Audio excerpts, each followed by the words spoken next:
6, 5, 4, 3, 2, 1, 0.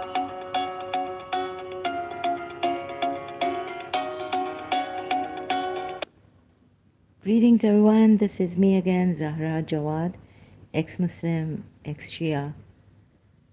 So here to help the Muslims see for themselves and leave Islam. This is a question for the Muslims. Just wondering when this will start. Okay, it started now. Okay, so hope the sound is okay.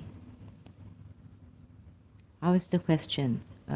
Now, maybe you'll say it's too late, but I thought about it. I know it's too late. Again, like listening to some ex-Muslims and Muslims saying that we should be killed. Those who leave this religion, rightfully so, should be killed. Death penalty for them. Due to Prophet Muhammad's hadith, death penalty for apostates. Like, do we even get a chance? Can we have a civil conversation, right, on this discussion? If someone can find, let's say, I found the proof that he's a false prophet and I showed it here. So, I mean, what is this, right? Isn't it about the religion being true or false? So very a simple thing. And you're saying still there are some Muslims saying we should be, those who leave this religion should be killed.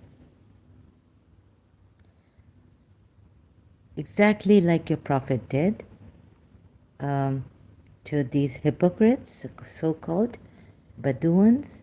When I was reading, my blood was boiling again. Surah Tawbah ayats. And then if you go to Surah Ahzab ayat 60 to 61. The Muslims have made up their minds that these are hypocrites, and they should cease from what? In Surah Ahzab ayat 60. If they do not cease, just look at the hypocrite category and the ones deviant hearts and the rumor. Okay, see, rumor mongers. Okay, let's start from Surah Tawbah ayat, then I'll take you from there, right? Some of, let's start with the 93. I did this maybe long time ago, don't remember. Faintly, where am I now? Oh, I've gone till the end because, and I was going to do another topic like is punishment right to punish people physically, like torture them and all this. Maybe fine them, but physically torture them, that kind of punishment. Is it right? Even like killing a rapist? What? But maybe we could ask the victim or the target, the rape victim, if they want their rapist to be killed. What's the use? Okay, it's a very emotional subject, so I will not talk about it right now, but this is also very emotional for me. So going to, I think, 90, starting from here. Look at, you see, I showed you an ayat. Maybe you would say I'm wrong, because God later on says no payment. If you ask for them all their money, just not the wages and wealth. About that ayat, where is it? Also that, right? So taking that, I can't make notes right now. Okay, nor is there on those who came to thee to be provided with mounts when thou saidest oh God, this is difficult English. Nor can there be any cause for a reproach against those who, when they came to you asking for mounts to go to the battlefront, and when you said that you had no mounts for them, they went back, their eyes overflowing with tears, grieving that they had no resources to enable them to take part in fighting. Surah Tawbah at 92.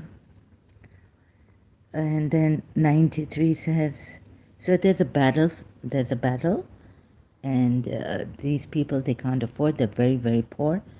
So they go grieving, like, crying that they can't take part in the battle because they're really poor. So they're exempted from this battle, participating in the battle with Prophet Muhammad and the Muslims. The cause for blame is only upon those who ask permission of you while they are rich. Now look at this. And who are these? So they're not participating, even though they're rich, they're not participating in the battle. And later on you'll see in these ayats, they're called hypocrites. And then we'll go to Surah Ahzab ayat, where. So it's a bit difficult for me again doing this to show you how those hypocrites were unjustly killed. We would incite you against them. Then I'll go to Surah Ahzab ayat 60 to 61. And if they do not cease. So you would think, those who think from that ayat that cease from fighting you. But here it clearly shows that these hypocrites who are called later on in the verse, they're not fighting.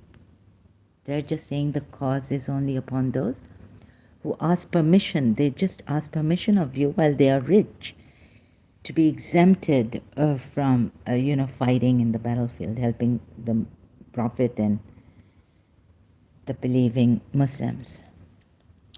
So they are satisfied to be with those who stay behind. So this is how they've broken their oath, right? Those of you Muslims who came and said to me earlier on in my old live streams that, read the tafsir of Surah Ahzab, ayat 60 to 61. They were helping the Confederates and all this. And I'll show you, yes, helping the Confederates against the Prophet and the believing Muslims at that time. So it's a bit difficult for me it was really difficult at that time also, and even now, to show you they don't want to participate in war. And they also don't give money to the Prophet or in charity for God's sake. They are satisfied to be with those who stay behind, and Allah has sealed over their hearts so they do not know. This is how they've broke their oaths, dear Muslims. Give me a chance, right? I mean, in this religion, we don't even get a chance. You would kill us on blasphemy if we said anything against Prophet Muhammad, right? As Muslims, showing you that born in a Muslim family, finding out that he could be a false prophet. Will we be given that chance? No, it will come in blasphemy. What kind of a religion is this? They will make excuses to you. Realize we don't even have a chance. And you will kill us like this. Here, you weren't there. But you're saying we know that they're hypocrites. They should be killed, incited. I'm showing you the true meaning of those hypocrites who were killed The Muslim believers were incited against them. Madinan, hypocrites in Medina. Surah Azab ayat, right? So they will make excuses to you. What are they ceasing from? You know what is said here against them. They will make excuses to you when you have returned to them. Say, make no excuse, never will we believe you. Allah has already informed us of your news, and Allah will observe your deeds, and so will Allah will observe your deeds, you are told, and so will His messenger. His messenger knows. He's a true messenger according to the Muslims. Then you will be taken back to the knower of the unseen and the witnessed, and He will inform you of what you used to do. But it doesn't stop here against them. It doesn't stop.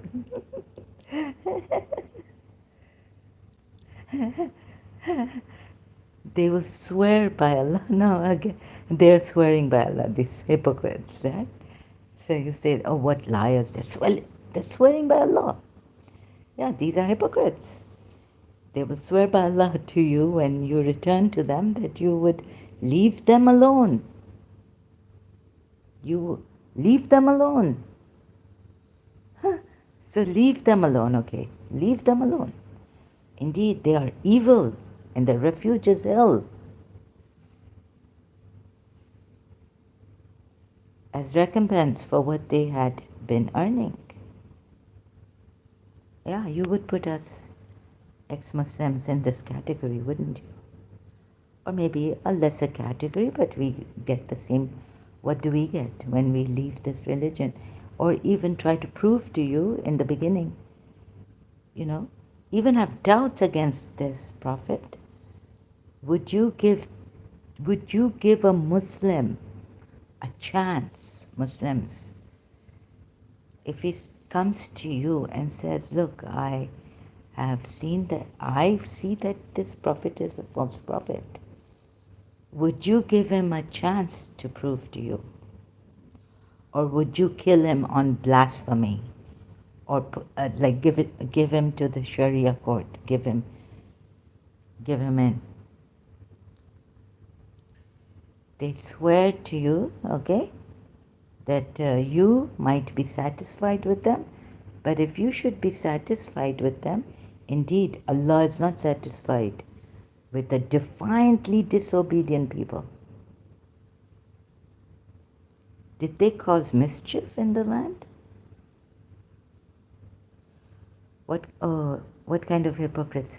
Up till here, no mischief. Yes, they made mosques. The Bedouins are stronger in disbelief and hypocrisy, and more likely not to know the limits of what Allah has revealed to His messenger, and Allah is knowing and wise. They don't know the limits. Are they criminals? And among the Bedouins are some who consider what they spend as a loss and wait for you turns of misfortune. They await for you. They're not pushing you into misfortune, but they just have ill feelings for you, ill thoughts for you. Await for you misfortunes. Upon them will be a misfortune of evil, but still they haven't physically done any harm to you here, any harm to your Muslim Sahaba, Muslim believers of that time. They haven't yet. This is just awaiting for you turns of misfortune. Like they have evil thoughts against you, wishing you misfortune. Here, okay. Any mischief done, like physically, against you?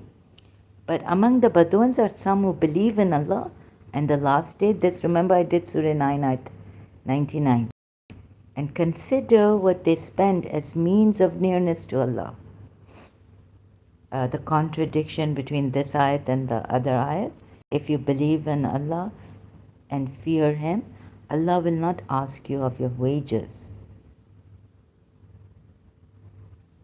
But you say there is something different. Okay, let's see. And they spend as means of nearness to Allah and of invocation. So they spend seeking nearness.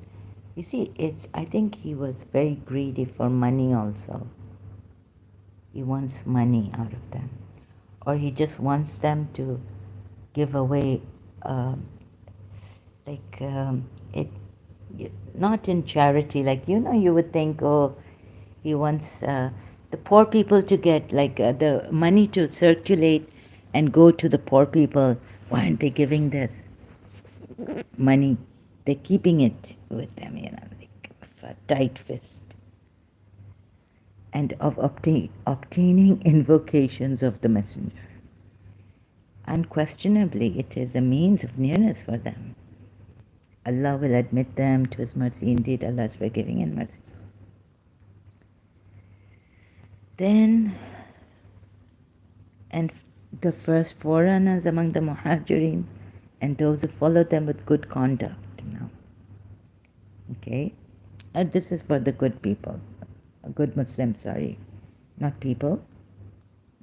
Good Muslims, believers, and among those around you, of the Baduans are hypocrites, and also from the people of Medina. Yathrib, actually, it was.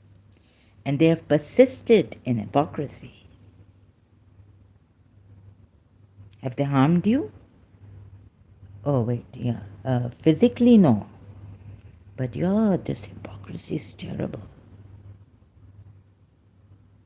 But you know what's going to come after this. They've persisted in hypocrisy. You do not know them. Meaning, they could be saying, okay, maybe these Jews were forced to believe because there was ayat in Surah Nisa.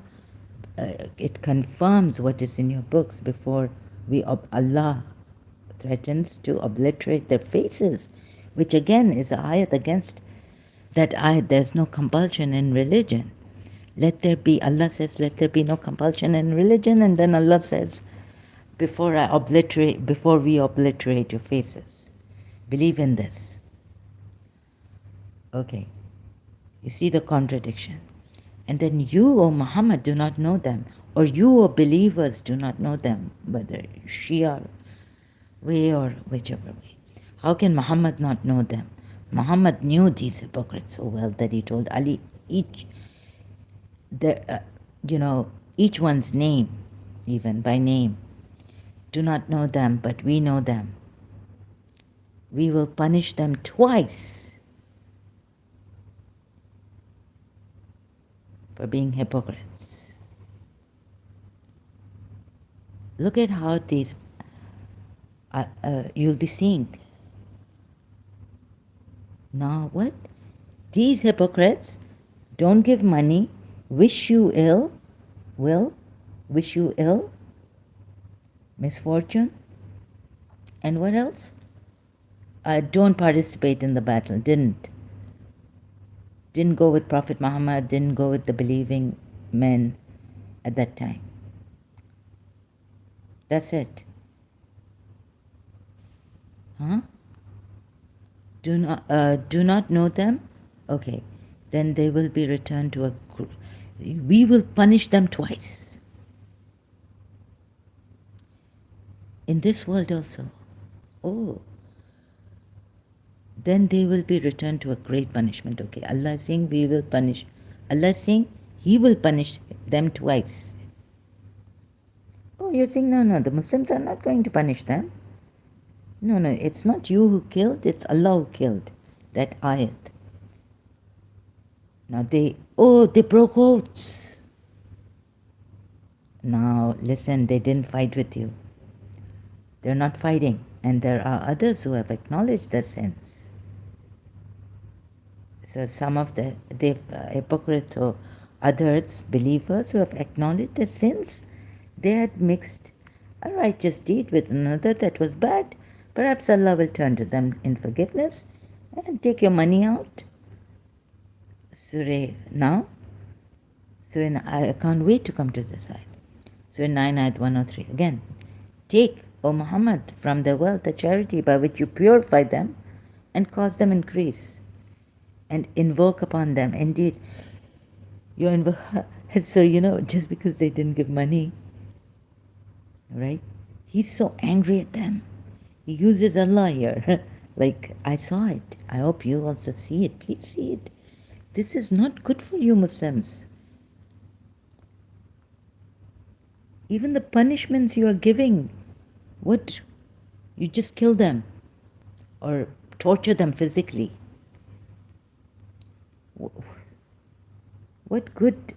Like, I think before giving a punishment to them, whoever is lost or corrupted or what,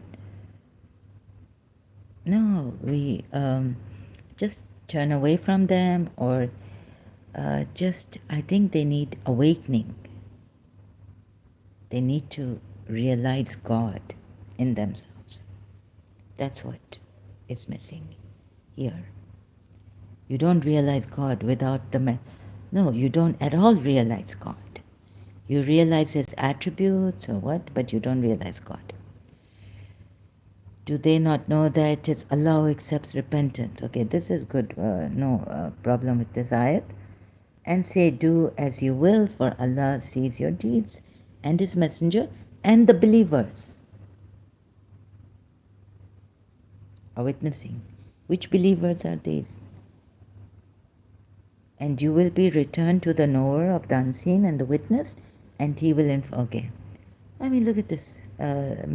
Believers don't know who the hypocrites are. And now he's saying, tell them, keep working, Allah will behold your works, so will His messenger and the believers. Contradictions. And there are others deferred until the command of Allah, whether He will punish them or whether He will forgive them. What is this? And Allah is knowing and wise. Here He says, maybe He'll punish them. And there are those hypocrites who took for themselves a mosque.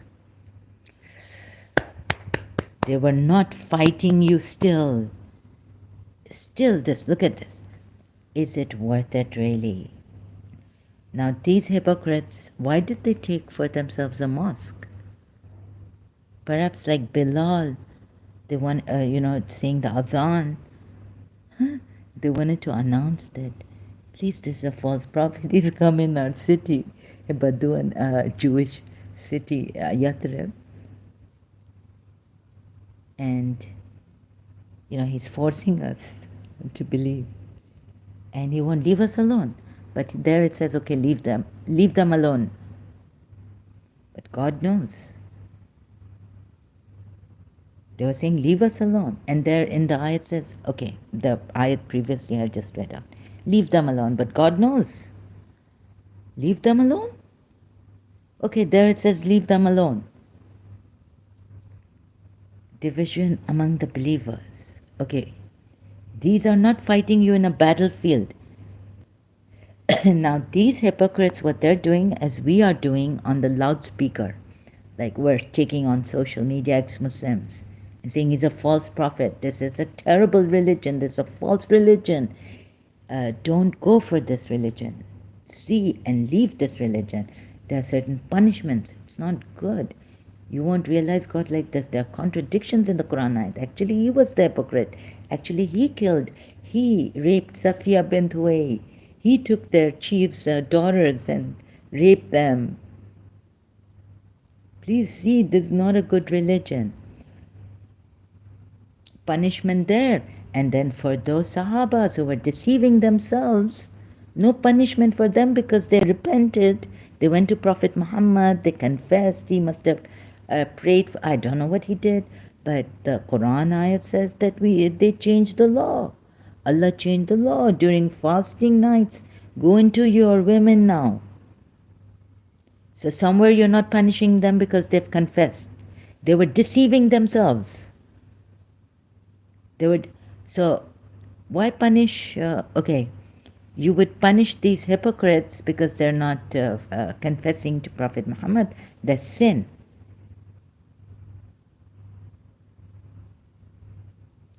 But see, somewhere punishment was not necessary. They were forgiven just because they confessed their sin. Right? A human being's conscience may, right or wrong, wherever he's brought up in a different culture, and if he does something against his culture, his conscience might trick him one day and he says, oh God, I shouldn't have done this. And it's not only believers, what I'm trying to say. It could be someone else going against their culture, because their culture has put this in their conscience, what is right and wrong. Cultures differ. And in different cultures, the thought is different thought pattern. Or, something which is wrong in one culture is not wrong in another culture. That also I've done a project on in my law college. So laws differ due to different cultures, how your upbringing, your customs, what you've practiced, what your forefathers have practiced. And you say, this religion, we are Muslims and we followed this, okay? God has sent his divine laws to us, told us what to do and what not to do. But let's see. So until now, they have not fought you, these hypocrites. And there are those hypocrites who took for themselves a mosque for causing harm to whom? Physically causing harm? No, they did not take themselves in the mosque to throw arrows on you, physically fighting you. You see, that's why you people do not understand the academic, like someone, give them a chance to at least prove. You just want to put them on blasphemy. This is not a true prophet. A true prophet would endure these things. What kind of harm are you talking about here?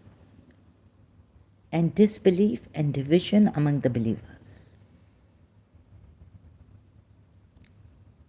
I think the secular system is better that, see, there will still be these people who would, who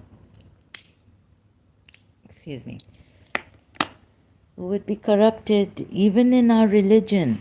Even in my former religion, there are hypocrites. Hypocrites are worse than kafir, disbelievers.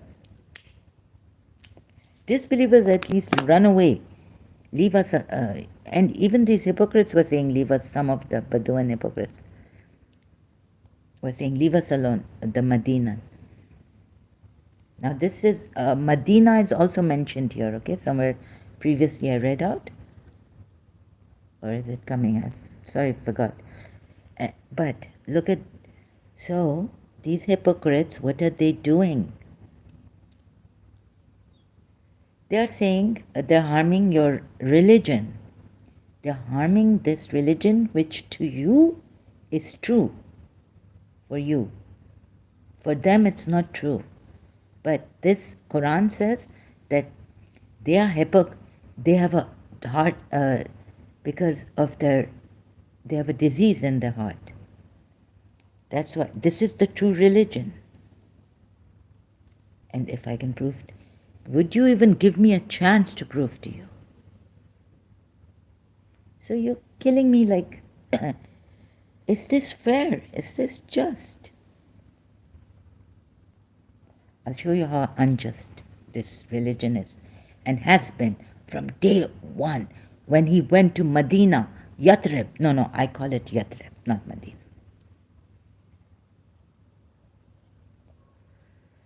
See, now don't tell me that I didn't read the tafsir. I'm not going to read your tafsirs. On Surah Azab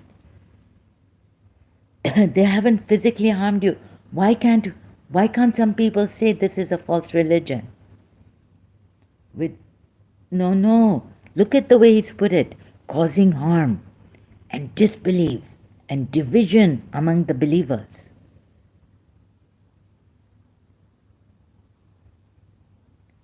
This is your sovereign. This is like, this is the sovereign religion. This is going to prevail over all other religion. Don't you want to make sure that listen to the other side? Maybe they're truthfully, maybe they're, but you have qararred us, you have declared us hypocrites. Now, where do we come from? We're going to die, be killed anyways, death penalty. You have left no room for us, academics.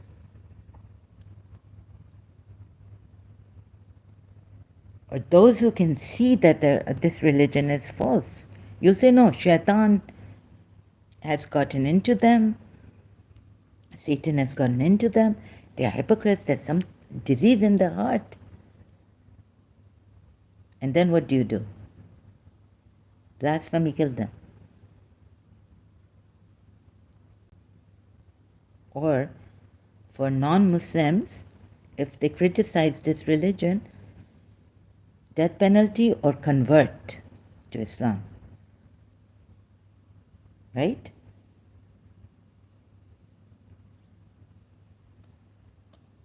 So you have been convinced by these Quran ayats against Yathrib Badouin hypocrites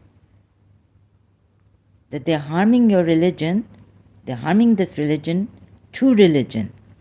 They're hypocrites, they have a disease in their hearts, disbelief, they're causing disbelief and division among the believers now.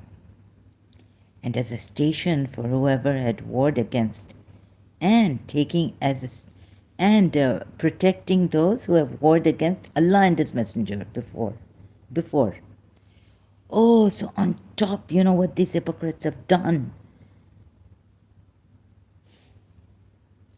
They are helping those who have warred against Allah and His Messenger. Encouraged, helping them, support for them. Wow, look. So they're not battling you, but look at the blame put on them. Right?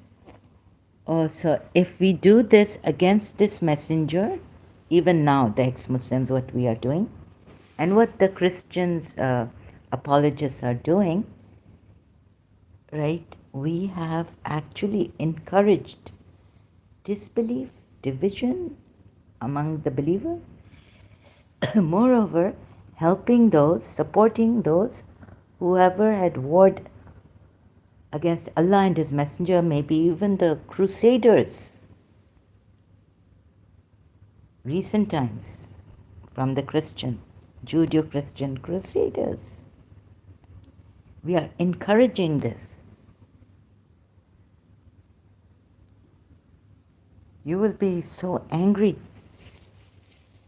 right? We have encouraged them. We are with them, supporting them, who have warred against Allah and His Messenger before. Oh. So, these poor people haven't fought yet, but what blame is put on them? Oh, yeah, oh, yes, take it from that side. Take this, what these ex-Muslims are doing.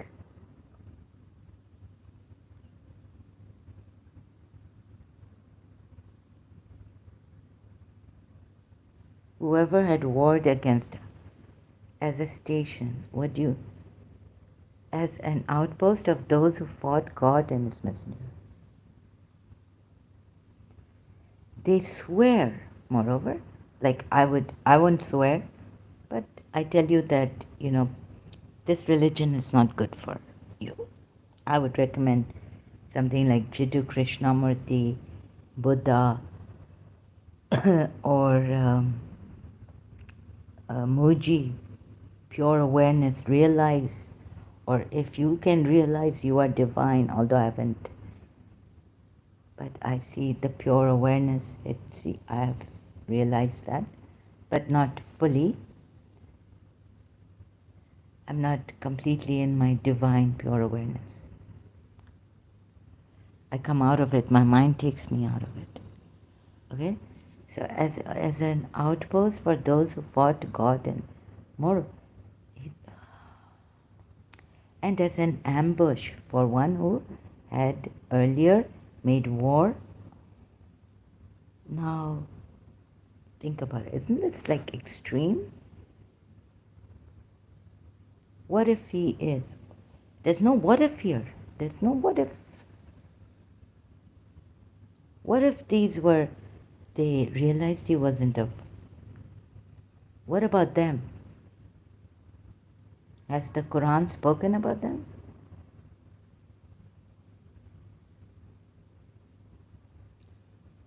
See, the Quran doesn't like, oh, leave them, God, these are disbelievers and they will be thrown in hell, right?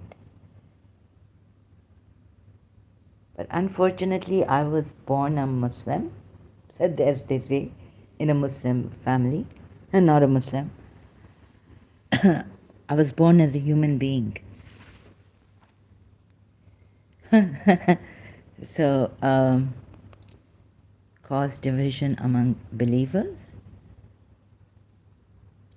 And so, what about those who may think he's a false prophet?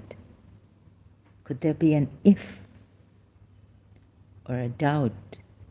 No. You know, the doubt in those kuffar, they are disbelievers and they have diseased heart. What do you do? Okay, so now they're not ceasing. They went in the mosque to hurt the true faith, to promote unbelief. They've set up a mosque. Oh, they have not gone in a mosque, but they've set up their own mosque to hurt the true faith. At his time, right? His time. So they are a mosque to promote unbelief. Yeah, they are hypocrite Muslims. They are Muslim believers, calling themselves like that. And to promote unbelief and cause division among believers, like the Sunnis, extremists say, Shias do, in their Imam Bargas. Don't go into their Imam Bargas and their mosques. What is this Imam Barga? What is this? And as an ambush for one who had earlier made war on Allah and His Messenger.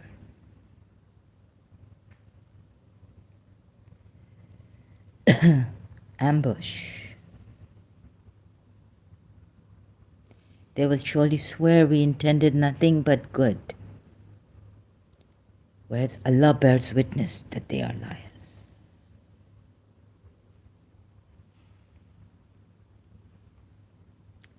Do not stand for prayer within it, ever.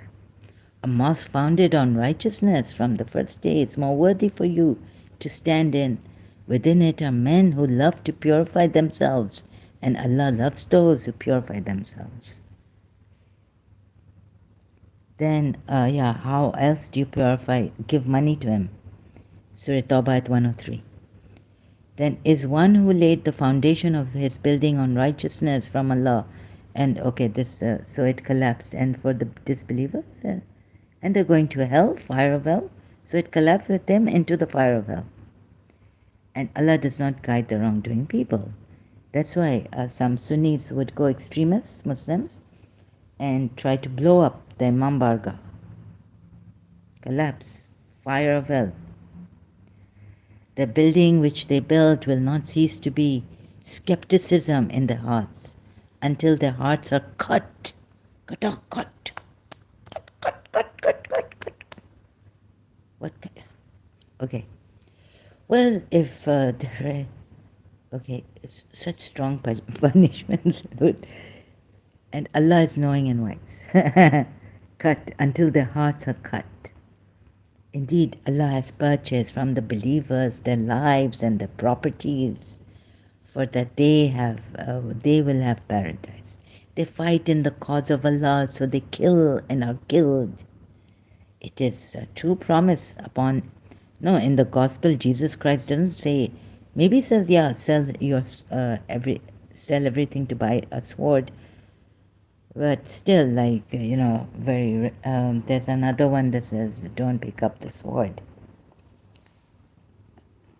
But I don't think he meant killing people with the sword. It's not that intense as this religion is. And who? I mean, Jesus Christ has also said, gospel upon him in the Torah and the gospel in the Quran. Or maybe you'll say, Paraclete will come and he will have the sword in his hand. And when the master comes, he will cut into pieces. What is that? To his covenant, then Allah. So rejoice in your transaction. Please, so before reading the tafsirs on Surah Azab, I had to go through these ayats here, Surah Tawbah ayats, about the hypocrites of Medina. They have still not physically harmed you. Such believe the hypocrites of Medina. Remember, because where I'm going to take you, you know, the repentant worshippers, praisers, travelers, observe limits set by Allah. And those Bedouins forbid what is wrong, and those who observe the limits set by and give good tidings. And these Bedouins don't know the limits set by Allah. It is not for the Prophet and those who have believed to ask forgiveness for the polytheists. He's not even as compassionate as Abraham. Because it's made very clear now that pagans' religion is wrong. Even though they be of, well, at that time Abraham made it very clear by breaking their idols. After it is clear to them, they are companions of the fire.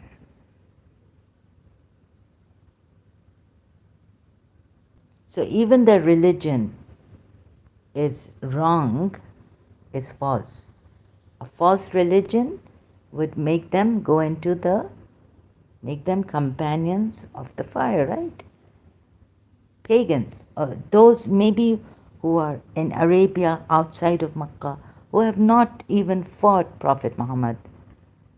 But because their religion is false, where are they ending up? They're going to be companions of the fire. Then, and Abraham's prayer for his father. His father said, go, otherwise I'll stone you. Abraham, wanting to save himself, I guess. His life, not his son's, you would say. Look at that. But you look at here. Why would Abraham pray for forgiveness? His father never became a believer. Didn't Abraham make it clear to them that the pagan idol-worshipping religion is false? Forgiveness of his father was only because of a promise which he had made to him, which he had made to his father. When it became clear to him that he was an enemy of Allah, he disassociated himself from him. But prayer was made for his father. Surely Abraham was most tender-hearted, God-fearing, forbearing. Prophet Muhammad and the Muslims now not like that, to pray for the pagans. They are not into trouble with the pagan anymore. I mean, they can kill now. Surah Tawbah ayat. Kill your neighbor. And what not you say on that translations you have given me? And Allah would not let a people. 1, 2, 3, where is it? Okay. See, they have not, the hypocrites, these hypocrites, they've just not, they pay money, but they think, oh God, so they still have not physically harmed the Muslims.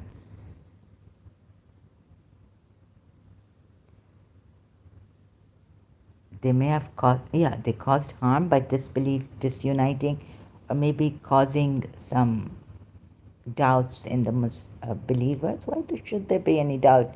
You're a believer, you shouldn't have any doubt in you. You have completely known that this religion is true. Allah has already forgiven the Prophet, now forgiven the Prophet. What they say, the Shias, and in your translations, forgiven the Prophet. And left alone. There are 3 of them. Maybe I know who these 3 were. who deserted him. Believers, have fear of Allah. And against these three, he didn't do anything. Who were they? Shall I tell you who these three were?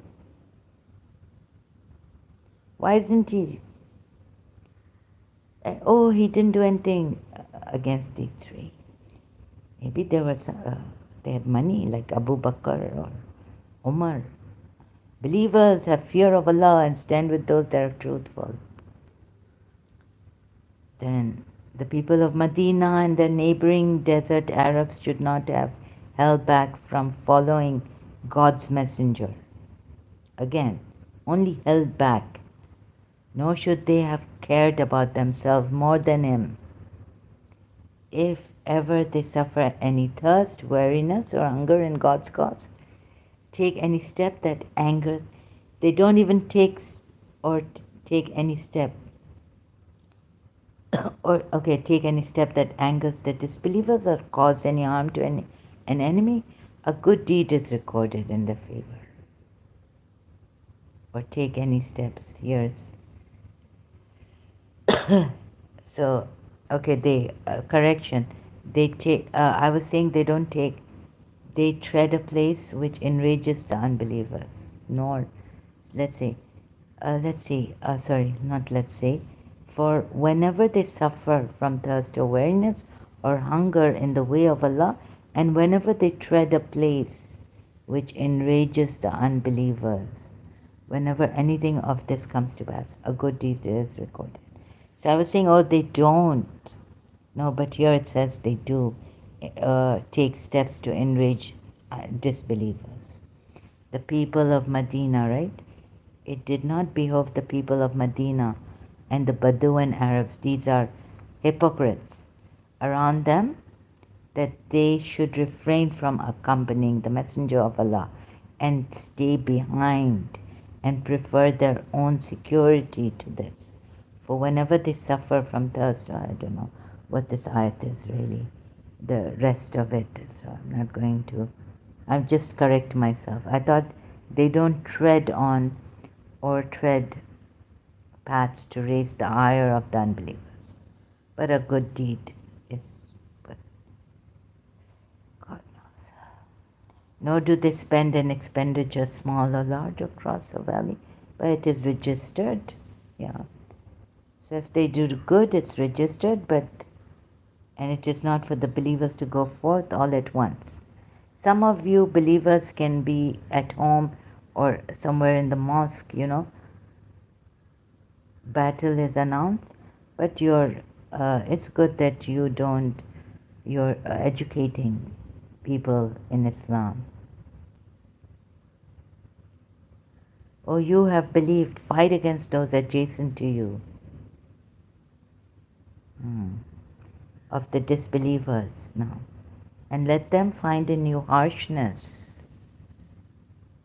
Yeah. So you see these hypocrites, how they broke the oaths, you see? They did not give, they gave money but very reluctantly and saying, we're being fined for it, or what a loss, in a miserly way. And whenever surah is revealed, there among them hypocrites, those who say, which of you has increased in faith? Which of you has this increased in faith? They're right. As for those who believed, it has increased them in faith while they are rejoicing. So you see, these Medinan hypocrites and Bedouins physically battle with you, no. Yes, oath breaking, you would say, and disease in their hearts, where they don't believe, but they're just, from the mouth, you would say, and why did they come as believers into Islam then? Right? Also that, yeah. So why did they come? Maybe they came because they, in the beginning, thought that he's a true prophet. They gave him refuge in Yathrib.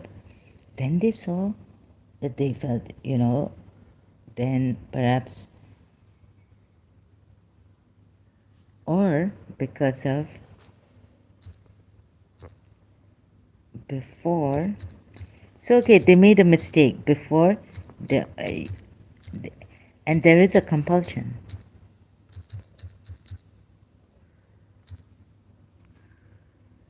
Obliterated faces, no, sorry. 47 ayat. O you who were given, Surah Nisa ayat 47. O you who were given the scripture, believe in what we have sent down, confirming that which is with you. Before we obliterate faces, Allah threatens. Could it be, because there are ayats like this you can't overlook. You have to say, could it be that they were now forced into this religion even when he went to Yathrib from Makkah?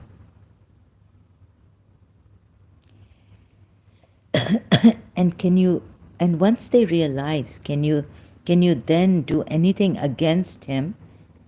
Can you even announce against him that no, we don't, or even walk away from him, or say, please leave our city?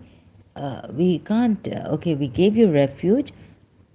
Don't change our name, city's name.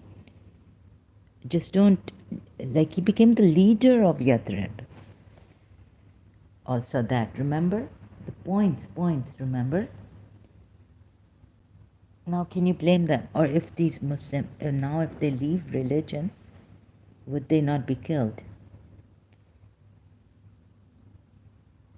Prophet Muhammad's hadith is there. Kill those who leave, or even if they were to say anything against him, that look, he's a false prophet, we don't believe in him, we want to leave this religion, will they not be killed or harmed? Of course this religion would, right? Give them such a warning, like the hypocrites. So there's no room for those who have truly, sincerely, there's no room. It comes to the conclusion that you are a hypocrite. Shaitan has gotten the best of you, worst of you, or something, best of you. And moreover, there's a disease in your heart, you're a hypocrite. There's no room for those who, they have a good heart, they have good intentions. And this is what they're swearing, that we mean nothing but good. But they're told, no, you are told, these are liars. So, mind you, notice the Quran ayats don't have a place for these. Okay, there's no place. This is a true religion. No place for those who think otherwise and want to say he's a false prophet. There's no room for someone like that in this Quran. But the fire of hell abode. Moreover, these hypocrites now, if you say Confederates, they were with the Confederates. I think these hypocrites here were so unjustly killed. And I'm showing you through taking Surah Tawbah, it's these hypocrites, they will have a double punishment. Remember that also, ayat in Surah Tawbah, against them.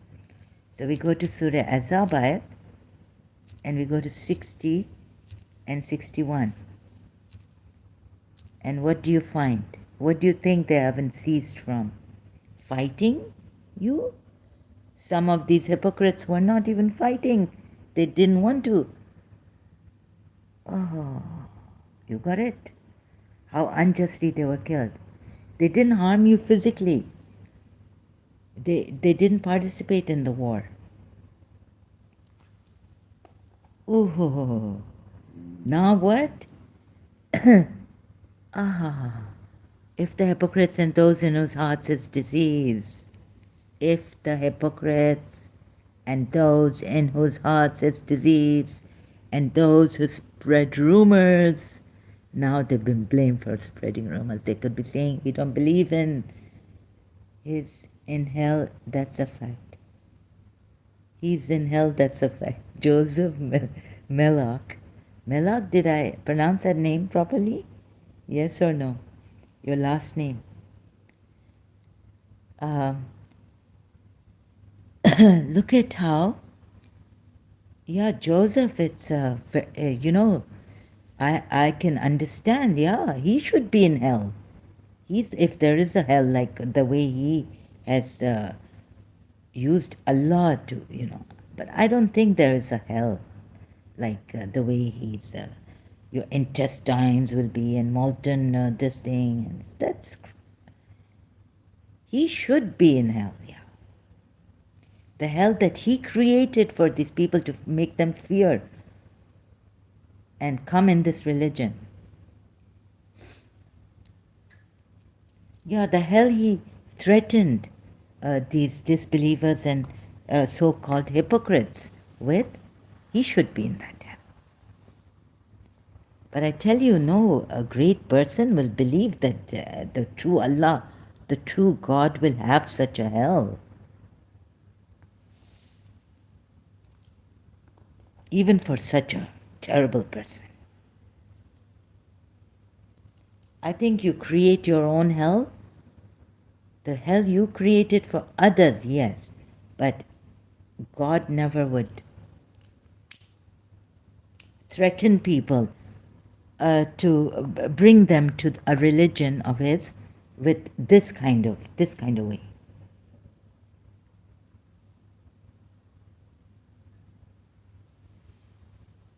Yeah, for the disbelievers, not even corrupted people, mischief makers, or just those pagans who didn't believe in it, or the Jews or the Medinan hypocrites. There'll be double punishment. They'll be in the hellfire for the hypocrites of Medina, Yathrib actually.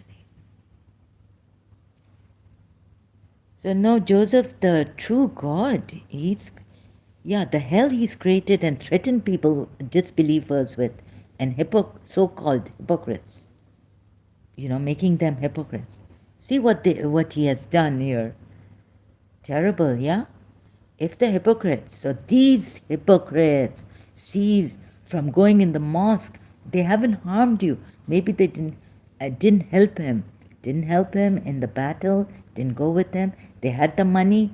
They didn't give money. They gave it reluctantly at times to him. Or things like that, right? For God. They cease not from their hypocrisy. And this is how they broke their oaths. But they never harmed you physically. Now harm them physically. Okay? In Medina, it says, desist not. We shall certainly stir thee up against them. I still feel if he was a true prophet, he should have left Yathrib. Why? If people don't want to believe in him, now you get the picture. If someone doesn't want to believe in him, they'll be killed. Or they are hypocrites. Or now kill them. And if I was there, I would have been killed like this. Oh no, I would have been, I wouldn't, as a female, I would have been taken as a sex slave, captive woman, accursed wherever they are found, being seized and massacred completely. Accursed, hypocrites too. Now you see why I didn't take the tafsirs on these ayats, because I found out from Surah Tawbah ayats. And maybe I couldn't tell you properly, show you properly in my old live streams, like the screen casting live streams. Thank you, Joseph Malak, for being here. Thank you for the 2 fingers up victory. What is it? Thank you for appreciating.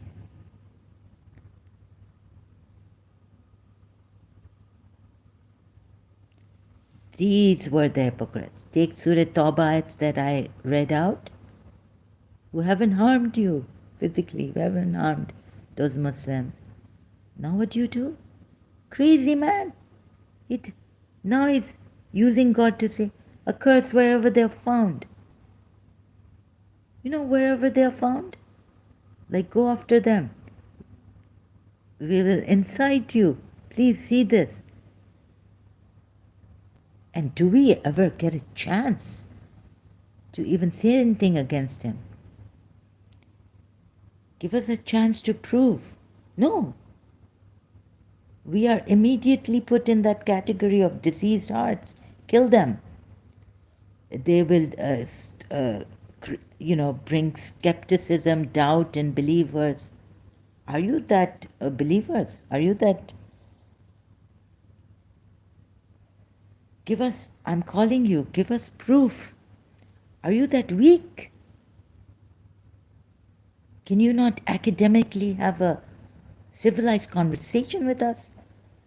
But threatening to kill us, but already the law is. Like, can you believe this? Do you realize now, believers, Muslims?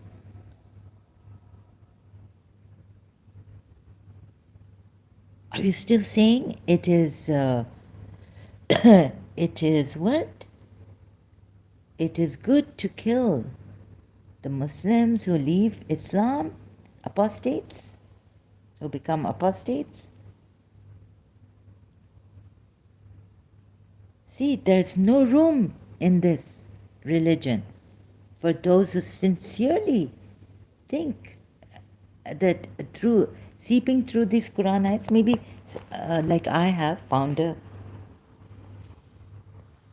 evidence. How else can I find evidence against him? But through the Quranites, I showed you contradictions. But to start that, can you give us will we even get time? We would be killed, right? And you're saying that's good. What, you're saying without giving us the opportunity, the time,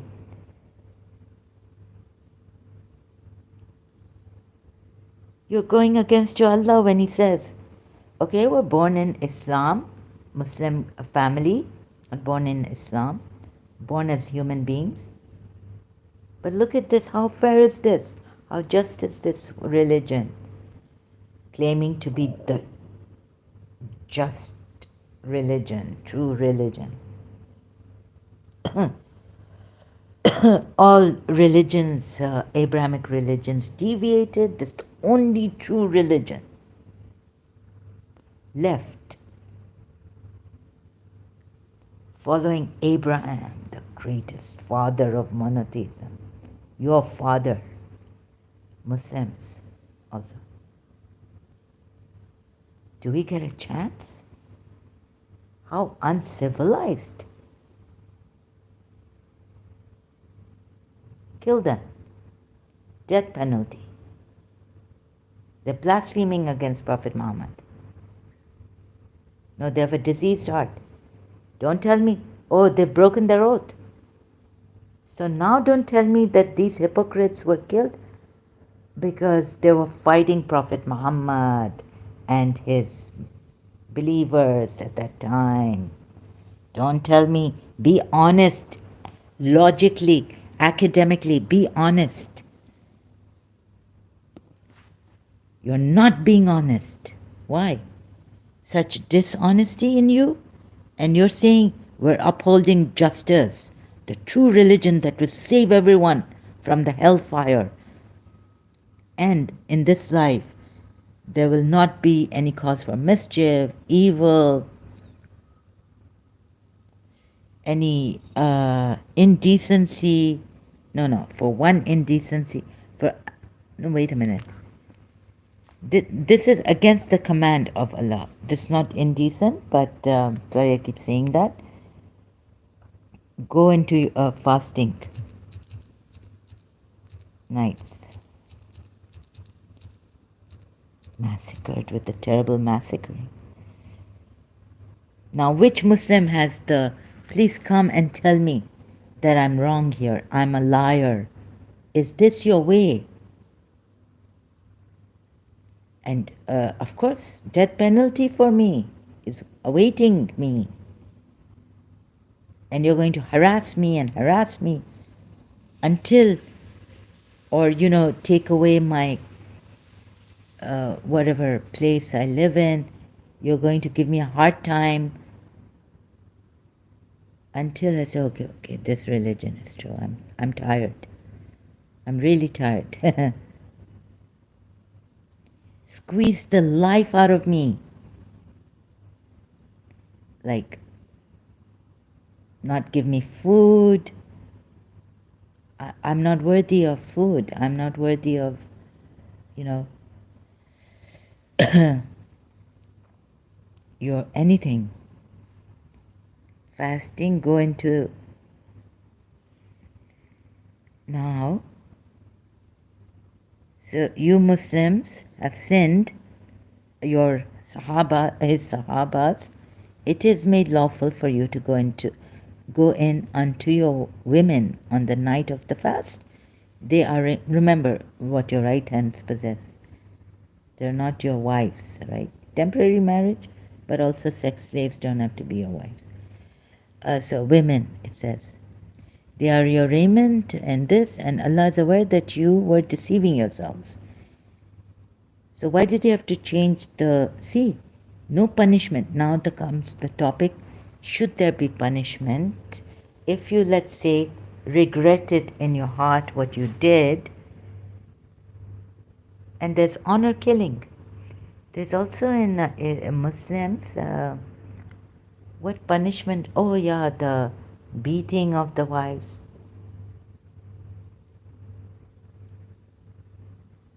To discipline them on third count. Now you see, they confessed, so they weren't punished for their going against the command of Allah.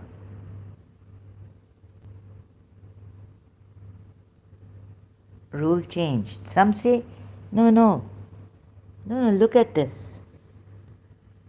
It says now, look at this part.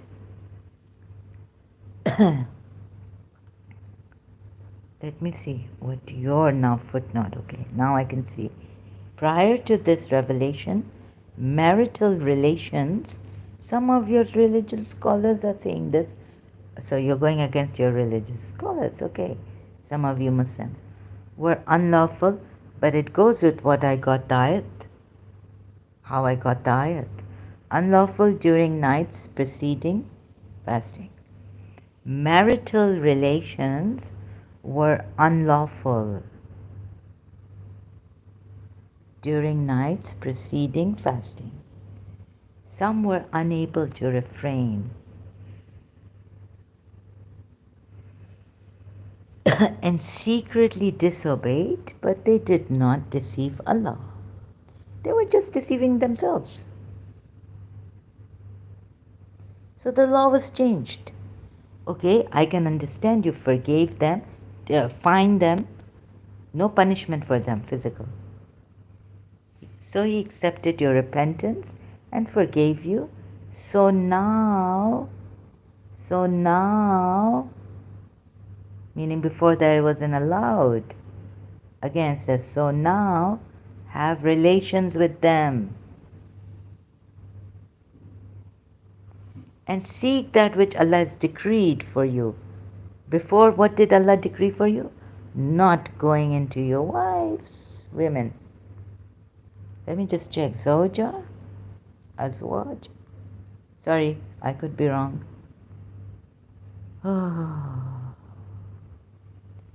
Nisa.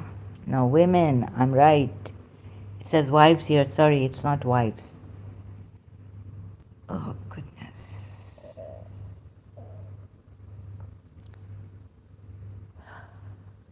Okay, punishment, not for the believers. Not for these Sahabas, not for these believers. No punishment. Now, someone's kept a lover secret. Oh, has a boyfriend, girlfriend, not allowed in Islam. So father, mother, family, brothers, honor killing or punishment. Hmm?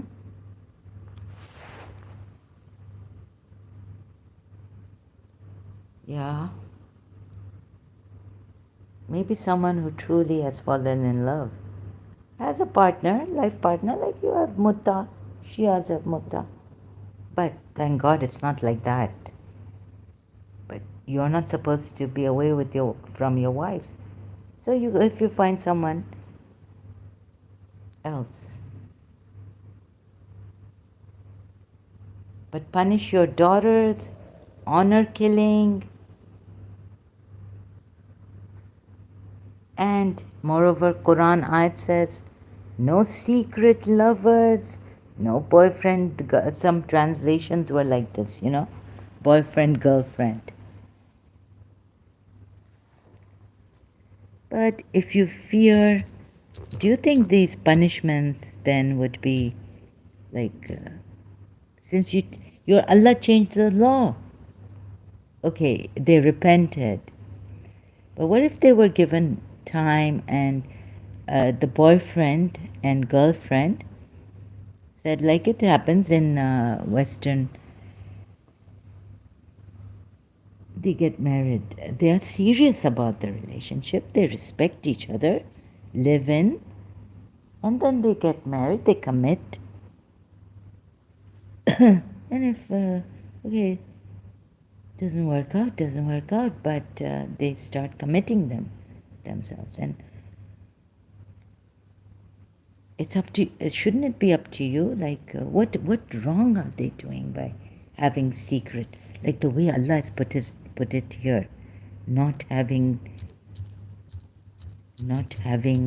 secret lovers, like chaste. Okay, you're using these women because the men, single men, have this fear, right? And these poor women, for them, like what? Keep chaste.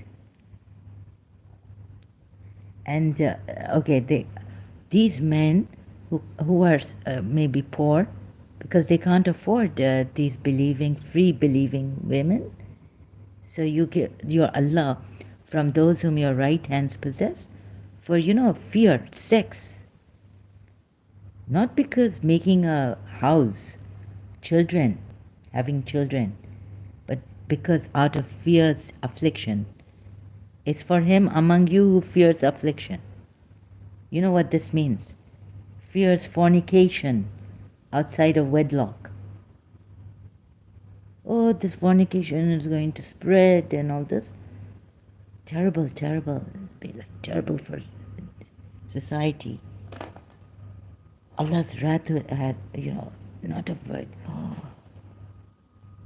You take someone, another woman, girl. Terrible. And so, from those whom your right hands possess of believing slave girls, and is knowing about your faith. And since your men have this fear of affliction, you are of one another, so marry them with the permission of their people. People? Guardian? Or their slave girls, right? Their fatayat, maids. And give them their due compensation. They're just maids, right? Not sex maids, right? The maids. And give them their due compensation according to what is acceptable. Chaste. They should be chaste. As if they never had a fear. So they can't approach a man and say, I have this fear that can we please get married? They can't do that. It's always for men. Protection for men. They should be chaste, neither of those who commit unlawful intercourse randomly, nor those who take lovers.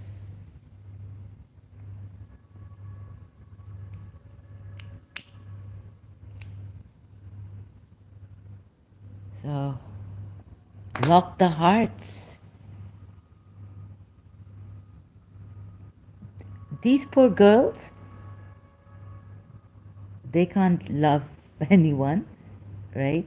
Fallen in love with someone and get married. No, no. Maulana Sa. No, no, no. Women, girls, don't fall in love. We don't know about this.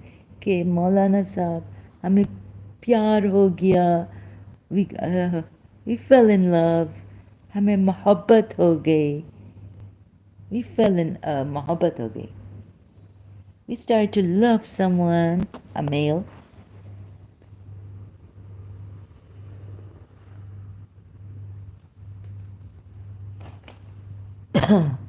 No, no, Maulana Sa. Oh, because he's handsome?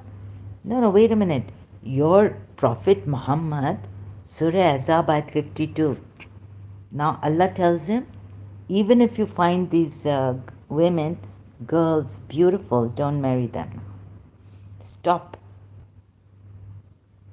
Even if you find them beautiful.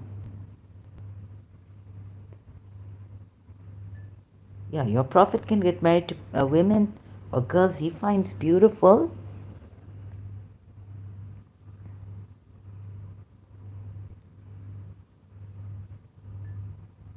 Or you say, oh, they're good in conduct. Oh, those Jews are really good in conduct. Jaweria was very, very beautiful. Then Safiya was really, really beautiful. Extremely beautiful. Her conduct was so good. Better than the believing women. Think about it. So, these poor girls, their hearts are locked. They're not supposed to have fall in love. And you can use them for your afflictions, the fear you have here of fornication. Men are protected. Women, you just be chaste, be this, be that. I don't know. But what punish? Yeah, the punishment for them is half. If they, so adultery is not, you know why for zina such a hard? Because adultery can destroy society, communities. And now if they commit adultery, why is the punishment half? You know, for zina, flogging. Huh? And you also need 3 witnesses. Where in the world will they do adultery where 3 men will be there? Or 1, 2 men and 2 women?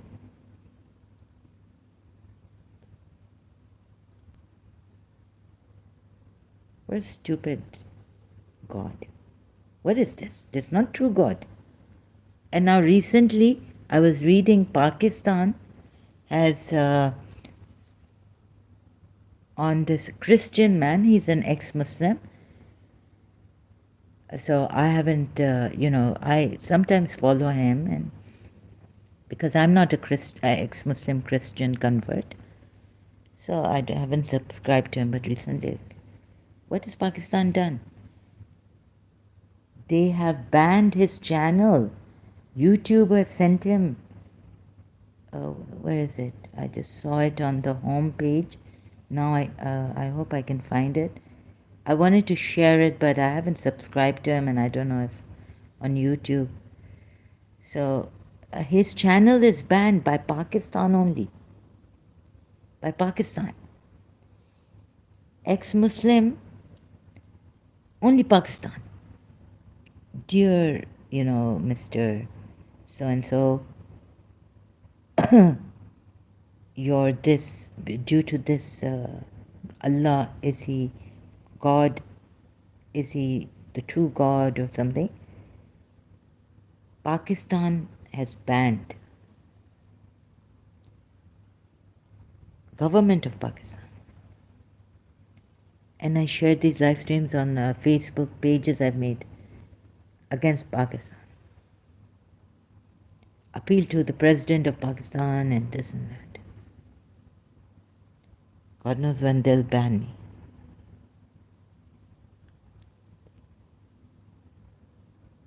On Facebook.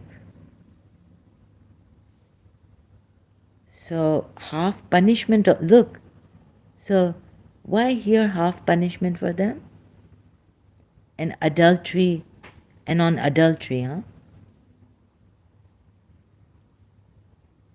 Isn't punishment supposed to like keep you away from, so give them a befitting example, keep them as an example, give them a befitting punishment as an example for others, deterring others from, scaring others, don't do this, you'll be flogged. But here, for these women, then for them is half the punishment for free unmarried, half the punishment for adultery, for them.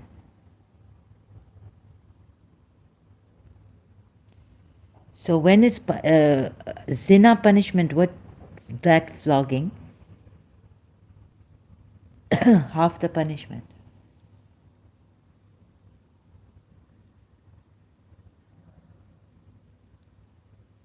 Is punishment good?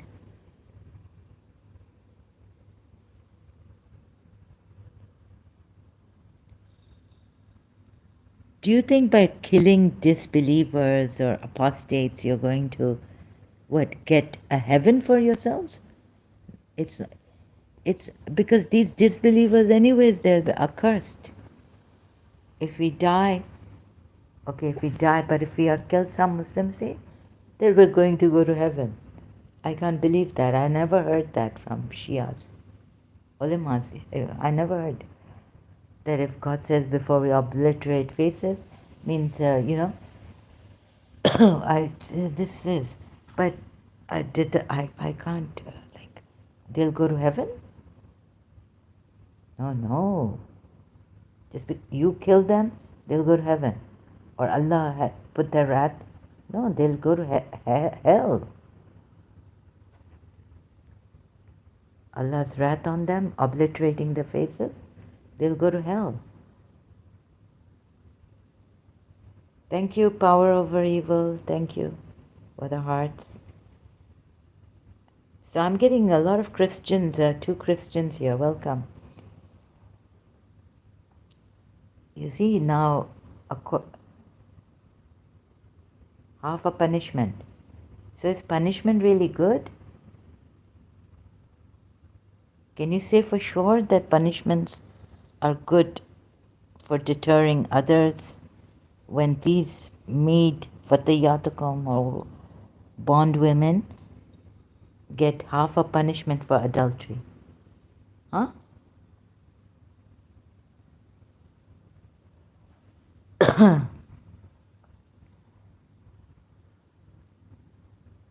Be consistent. You see, I had an insight this time. I think that if you're like this, it says use your mind, intellect, or menovan, but the heart, from the heart, maybe heart's intelligence or something. But that's not what my father said. My father said, Allama Rashid Turabi's majlis is heard. And we say actually Shias, and Al-Qafi says the intellect is, aqal is here. Because that's why the Arabs, they have the agal, this rope thing, black. That's aqal is here, not in the heart. O understanding men, O understanding ones. So aqal is here in the head. And we're told to use the head, the aqal, the intellect. Also to understand this and to reflect on these ayats and use our minds, not our hearts.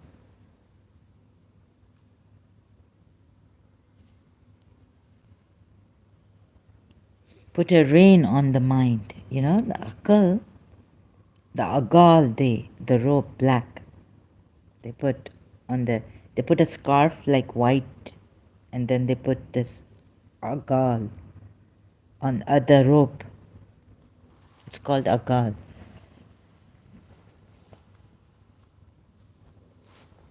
Using your akal. So what is it? So if on one hand, using your akal, okay, logic okay, I also agree, logic to a certain extent, but then, but get your yeah, you'll say here, Allah, we believe in Allah. When it's not only belief, it's you get more than belief with the God realization. Then you go with, once you realize something inside of you that is true, that you are God realized, you can't do wrong. You can't go on the wrong path.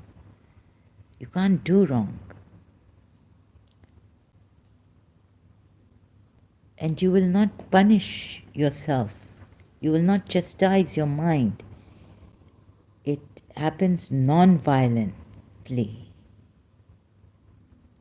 There's no, like you're struggling with when you use your akal mind, and it says fight yourself, your nafs, meaning the Quran ayat says, fight your soul against yourselves.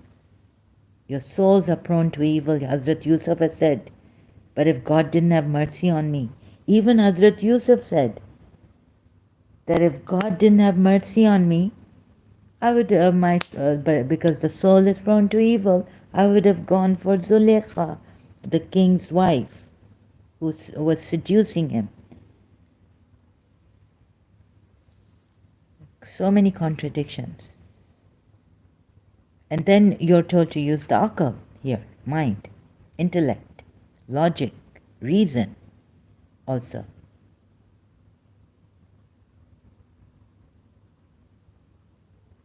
So please see, just seeing that your mind, there are some good things, logic and all, but it is not everything.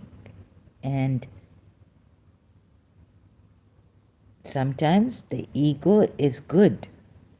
Recently I came across a healer, very good, great, beautiful girl, sister. So like it's if you, I don't know. So sometimes ego is good, but don't chastise yourself. As a child, if you remember, unless you've been very much constrained as a child too, that there was this ego you had, but you were not proud.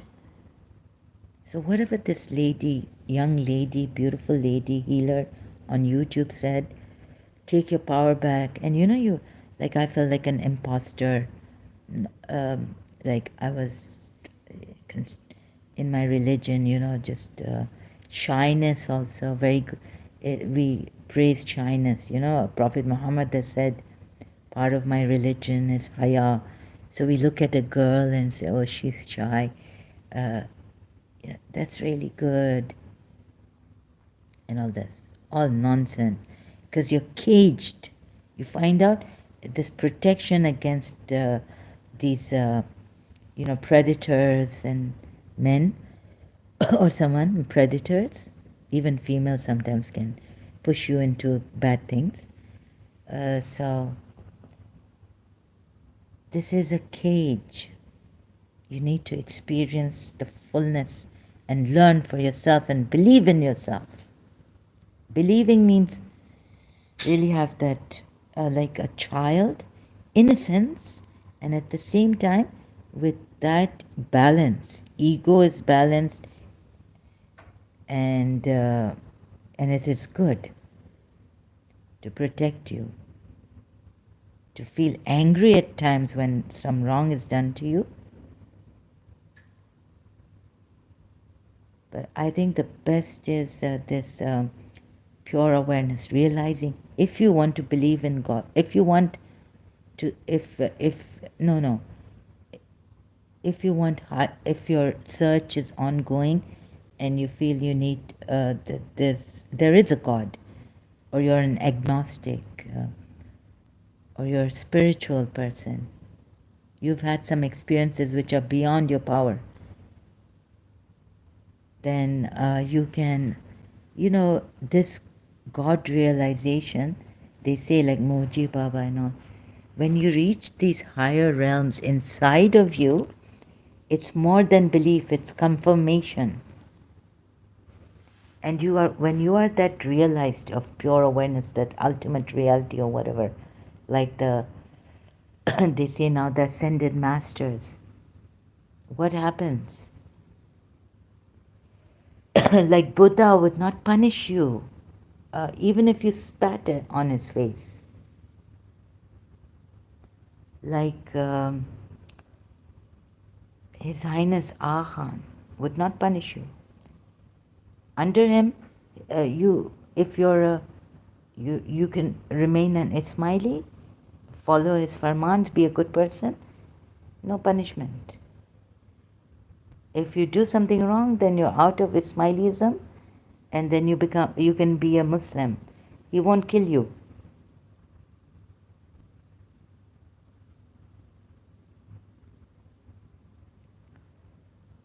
So have I gone too far now? But once they are sheltered in marriage, if they should commit adultery, then for them is half the punishment for free women.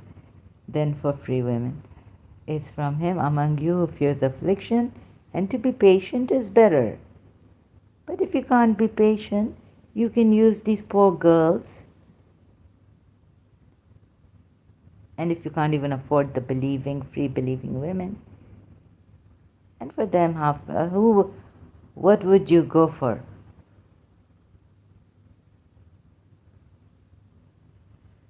In affliction, fear. You wouldn't even go for these believing free women, right? You'll go for these women. Perhaps. Choose these. Use them. God knows. Why am I saying this?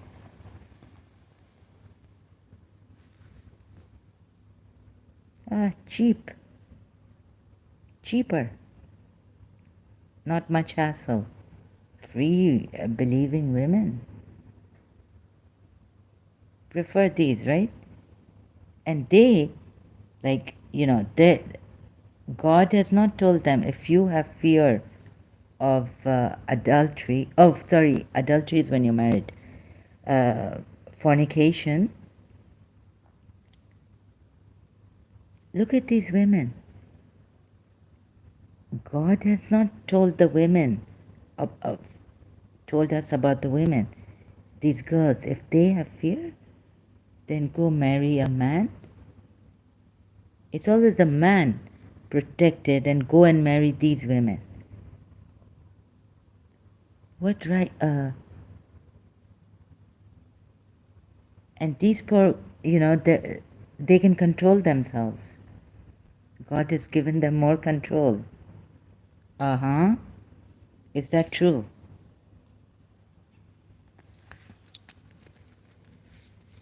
I'm not sure.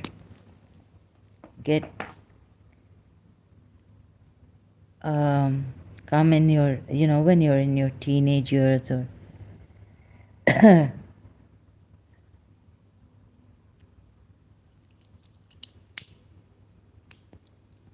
or maybe, yes, covered up, females not exposed to men, and then they get, maybe. But look at the unfair, I see a lot of unfairness here, and also the punishment is half. Do you see the unfairness? And the punishment is half. So if you say punishment is good to deter people, and but on adultery, punishment is half.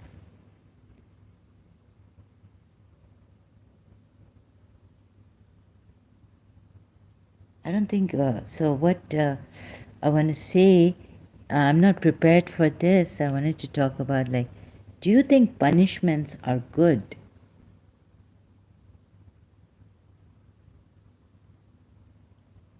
You see, for adultery in Surah Nur ayat, very strict, right? Punishments. But for them, half.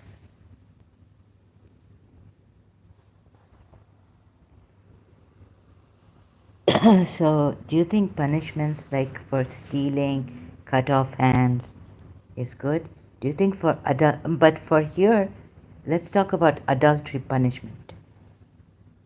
Surah Nur ayat. Why for them half then? If punishments are good, it will stop you. What? You're hitting, beating them physically. It's actually, what does Rumi say? Tie my hands, it's my heart that's gone crazy. In love, right? What are you tying my hands for? So where human beings go wrong and why they go into adultery? Fear. Oh, no, the feeling, right? That you can't even be patient and you can't control yourself at times.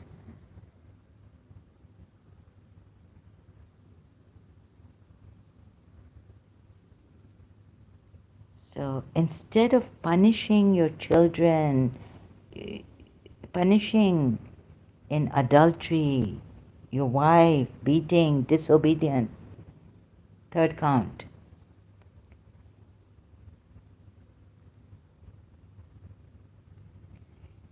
Don't you think if people had been awakened, the best way, no punishment, I think, even for rapists, just leave them.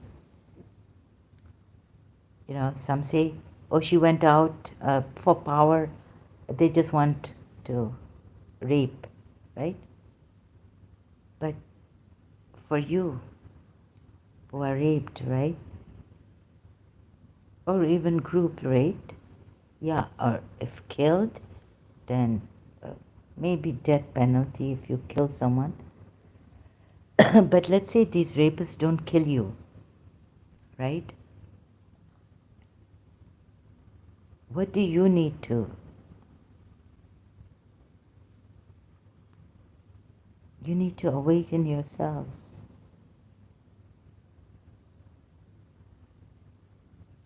And then you just say, that doesn't, okay.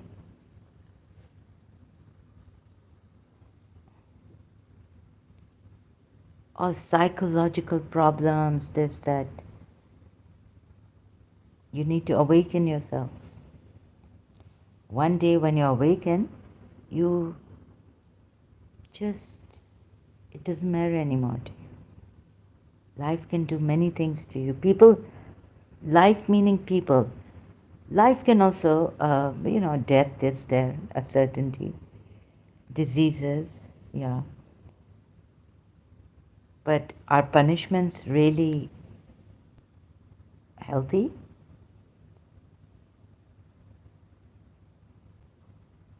It will stop them. It's a violent way to stop these people, girls or women. These fatayatukum, right?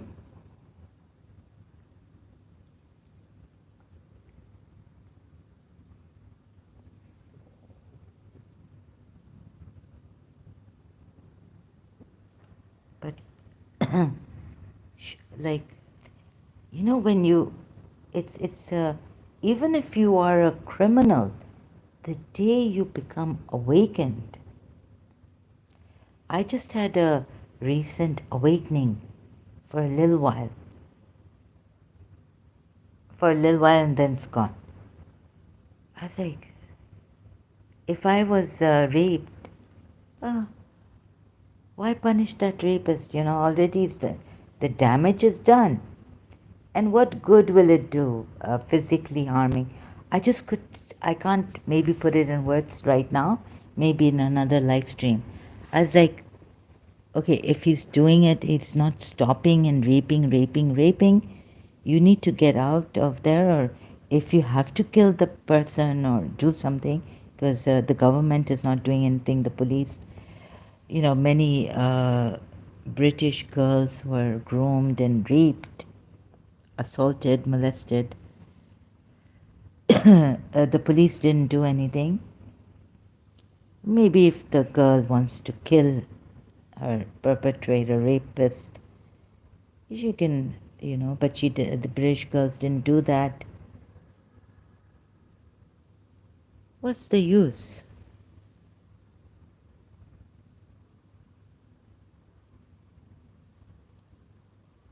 No, you live. You live. Let the rapist live.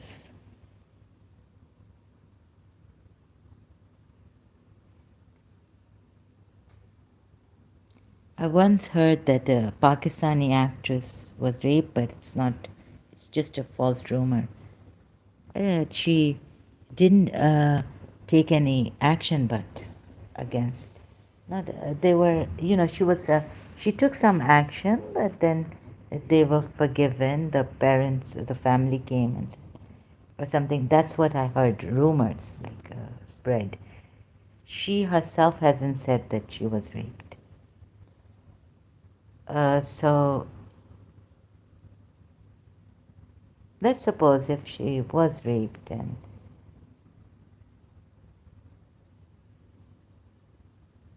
what would the punishment do? Like kill?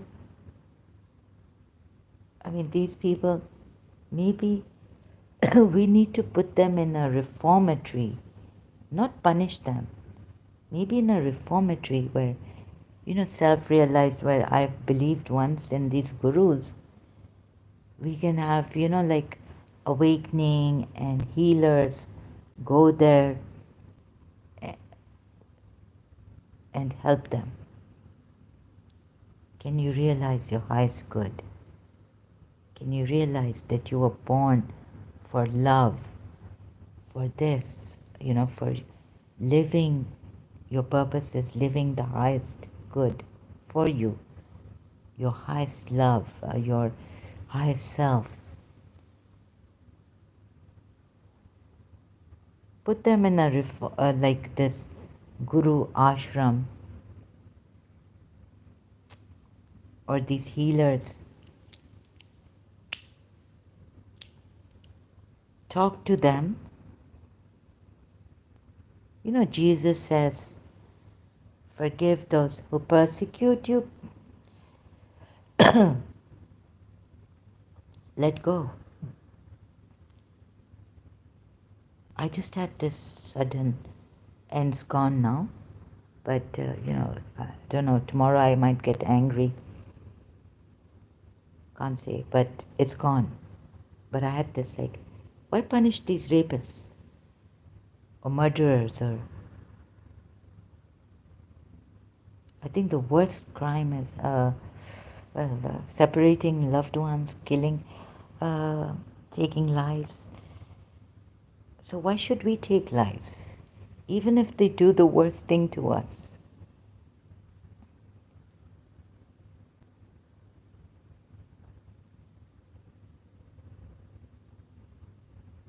Something happened to me.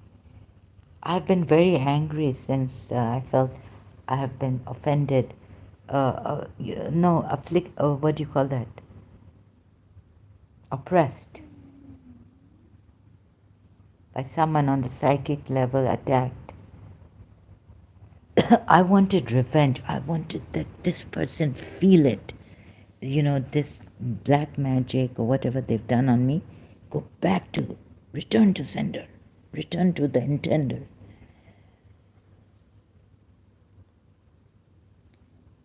But I think these are what, like Jesus also said, it's in the Bible that, Father, forgive them, for they don't know what they are doing.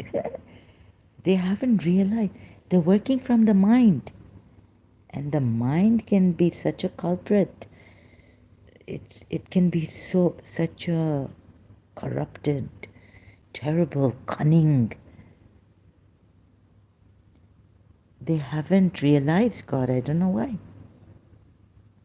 Once they realize they're even, forget God, your true self. Why do you not, something's happened in their life. They're lost cases, perhaps. But we can save them.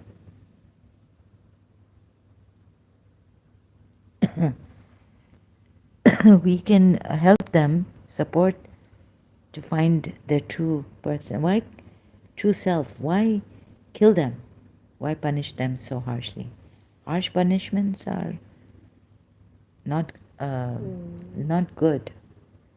Sorry, excuse me, my stomach. So, what do you say about that also? I will be thinking, contemplating more on that. This relaxation is for those who feel, oh my God, and they should know then if they become guilty of immoral conduct, why half punishment for them? Because you're using them. And so, do you think the half punishment will deter them from doing adultery? Like for zina, God has in Surah Nur, I think it is, right? On zina. The punishment is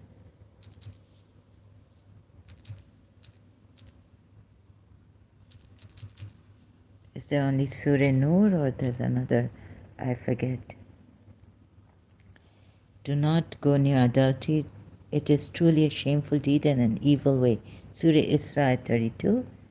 But the punishment is in Surah Nur. Yes.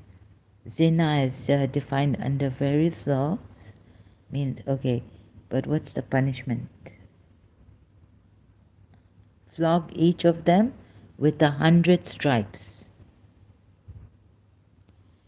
Let not compassion move you in the case.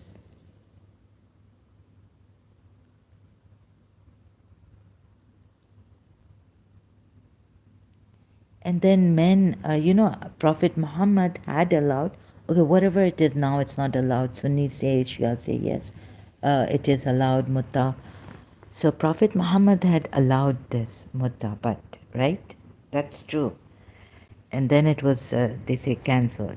But the Shia says it was not. Umar cancelled it, not Prophet Muhammad. Anyways, whatever it is now. But mutta was there. For your, what was it for?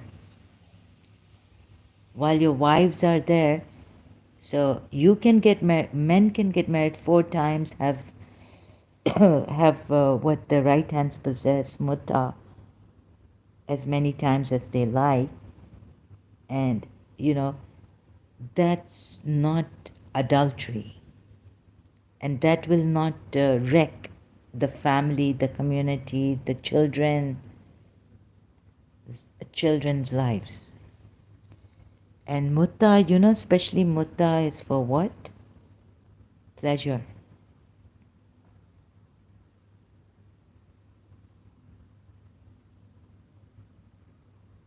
And God has forbidden seek lovers, he says, because these poor women, and he put secret, like we can have lovers? No, not secret love affairs. Some have translated it, that translation hasn't come here. Secret lovers. Can we have can we love someone and have lovers? Lovers.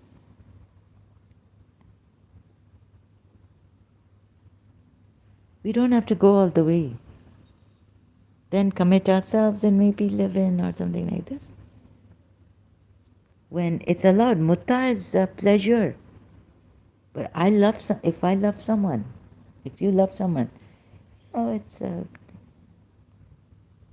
not for only this, that you have fear. But someone you love, it's something different. It's like prostitution. It's not it's like pleasure. You pay the Mutta. This is not going to destroy societies or families. No, this is allowed.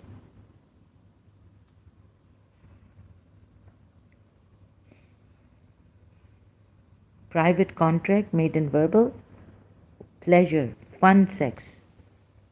Some say, what? Nikah muta.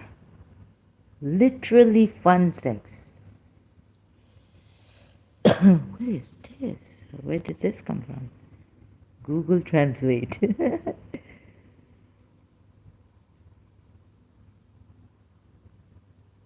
if you love someone and it just clicks, you're going out boyfriend as boyfriend, girlfriend, you haven't yet committed, like engagement. In engagements, you know, your fiance, your fiancée. Good God, what in the world? So I tell you, this religion, you know, I had an insight about awakening the criminals too. Like Sri Sri Ravi Shankarji once said that even in a criminal there's some, they must be feeling oppressed or something, there's something crying out. And that's why perhaps they want to hurt, rape, kill. So we need to get that compassion in them, coming back in them, bringing back the compassion in them.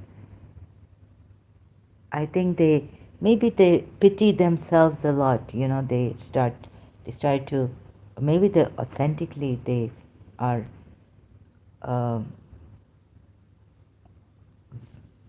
victims, or they feel they are victims, or they've been wronged, and then they wrong others, and they've become hard-hearted. But we need to find that soft place in them. And I think awakening in the Muji, now it takes time. But why? I don't think harsh punishment. You can find someone like now, you know, the road tax. Oh, sorry, the road rules and all. Find someone for the safety and, okay, fine. Monetarily, find someone. But physical punishments, not good. It's since, undo. So, reformatory, some place where, you know, maybe they can be like Mother Teresa made a home for the homeless, like that, you know, for them. Not jail, not harsh jail. It's not going to work. You're putting the person in jail, that person has been, it won't bring that softness out of them, you know. You give them hard labor and put them in confinement, but also work on them, that awakening. Start to see that this is your mind, and there's something great in you, greater than the mind, that can balance the ego, and you can live a fruitful, beneficial life for yourself, your highest good, and for others. Retrieve that in them so we get them back as human beings. There's something good in you. And these punishments don't bring that out. That there is something good in you that you have lost along the way, and why not win that back? Yeah? I don't know. So this ranting on this, I have been now for a long time. Okay, thank you. Thank you for being here. Thank you for watching. Thank you for the likes. God bless you all. I really mean it. And thank you for being here. Muslims also, do hope you see this. Um, then we'll thank you for patiently, those of you patiently persevering with me. Muslims, especially you. And then please see this. We need to, for the betterment, for your highest good, for the betterment of this world. This is not a good religion, and it's not even a true religion. And the punishments it gives, it doesn't bring the good out of people, but the worst it will bring. It will just make them, weak, more weak. So Rumi has said, it's my heart that has gone crazy. You are tying my hands. Like, I've fallen in love with, and you're tying my hands. So these are absurd punishments are. And honor killing, this. And confining your daughters, Muslims, your sisters. So I may not be able to walk the talk, but I hope you can. I hope you pass. You get it. Okay? And I hope I also get it. And I hope I also, what I'm saying today, I hope I maintain it. The demon doesn't, or some demon in me doesn't, come back. So I feel that, God knows. But I wasn't raped, so I can't say. So, anyways, let's leave the rape thing to the person, people, women who have been raped, men who have been raped, and what punishment they want to give. Okay, and so, this vow I took and then I forgot about it. I was getting angry. So when a Jewish man was butchered, Daniel Pearl, what did his wife say,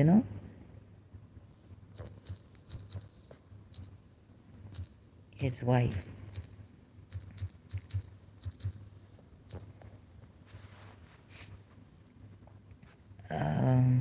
What?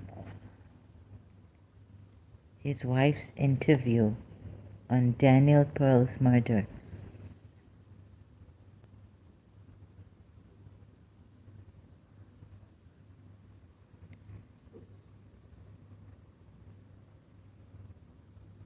I think she quoted someone. If I can find it. No punishment, right?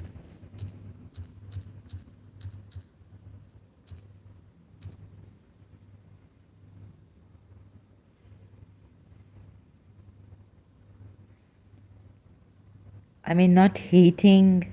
I think it was something on 4 men remain in custody.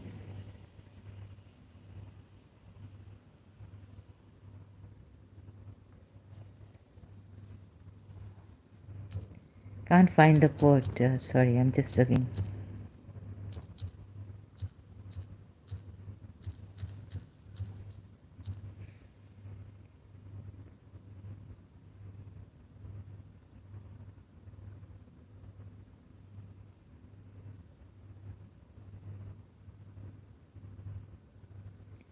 I read her interview like the vow.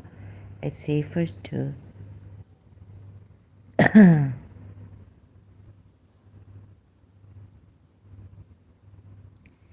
Okay, let's go to. Any quotes from her? The tragic murder of Wall Street Journal. Marianne, Marianne is, as was her husband, profoundly committed to the idea that a more informed public makes for a better world, and to the idea that risks are taken to uncover a story. A superb writer, she presents a truly illuminating tale, including her own crucial role in the investigative team. A Mighty Heart is an extraordinary book. So what's the quote in her book?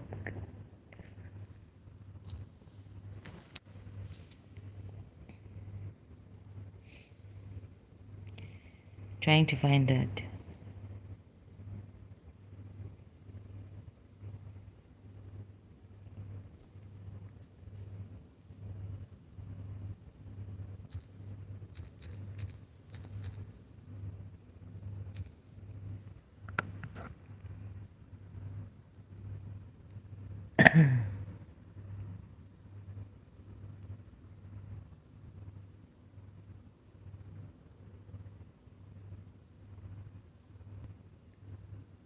Where is it? Humans. Yeah, so I think, what's the use of hating these people?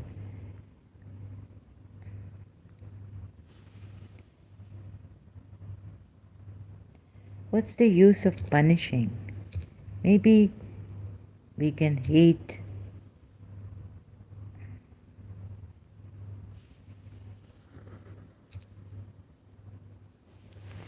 Let's make a vow.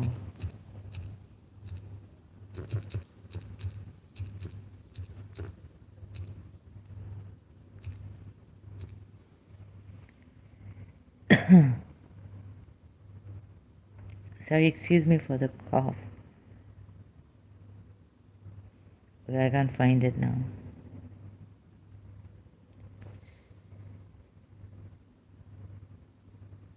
Can't find the quote. Okay, I'll find it later maybe. I think it's this. Oh God, my email will be. I hope not.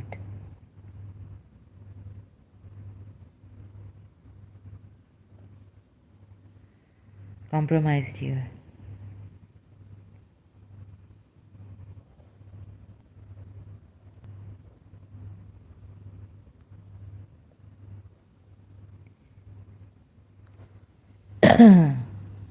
It's very difficult to give advice in general because pain is so specific. Hardships tend to shape people's lives. It's our work as human beings to give them significance and to clarify what it is that we have come into this world for. Danny was someone who devoted his life to the search for truth.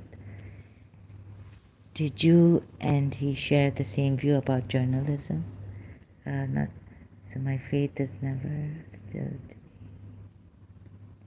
Ending, I think that in the ending she gives.